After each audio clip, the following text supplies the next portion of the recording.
Samantala po, COMELEC nananatiling handa para sa nakatakdang barangay at sangguniang kabataan election sa Nobyembre. Ito'y sa harap ng inihain sa Kongreso na panukalang pansamantalang ipagpaliban ng BSKE hanggang sa 2028. Si Sheila Natividad sa sentro ng balita. Handang-handa na ang Commission on Elections para sa pag-arangkada ng barangay at sangguniang kabataan elections sa darating na November 2. Ito ay sa kabila ng mga inihaing panukala sa Kongreso ng pansamantalang pagpapaliban ng BSKE hanggang taong 2028. Yung halalan kasi maliban sa ito, isa sa pinaka-importanting elemento ng demokrasya.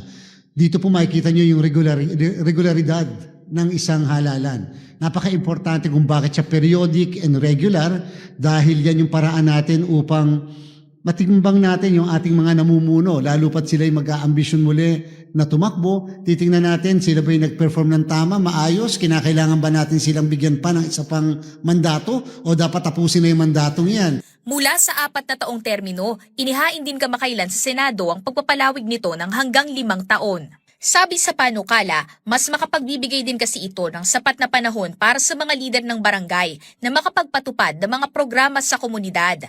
Bagay na sabi ng COMELEC ay wala sa kanilang kapangyarihan at susundan lamang anila ang mapagdedesisyonan ng Kongreso. Yan po hindi namin kayang pakialaman. Pero po ang gusto po namin sabihin, ang COMELEC po ay handang-handang magsagawa ng halalan sa November 2. Hindi po kami tumitigil sa ating paghahanda kahit pa may mga alingas-ngas na maaari ito ay hindi matuloy. Kumpiyansa rin ang COMELEC sa mga kabataan.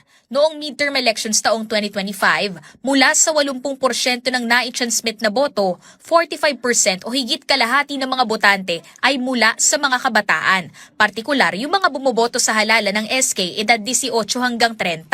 Naniniwala rin si COMELEC Chair Garcia na malaki ang naiaambag sa voters' participation ng paggamit ng social media para makakalap ng impormasyon. So ngayong barangay and SK elections, nakikita po natin na naandun din ang interest ng mga kabataan. Nakita na po nila social media po talaga ang tunay na kadahilanan. Kung kaya nga lang, naandun din naman yung threat ng misinformation, disinformation. Kasi po pag mataas ang bilang ng pagboto na porsyento, isa lang ang ibig sabihin, may pag-asa ang mga barangay.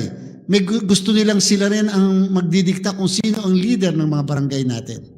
Samantala, imbitado rin sa pagdinig ng Senado ang COMELEC hinggil sa panukalang ipagpaliban muna ang BSKE at palawigin ang termino ng barangay at SK officials.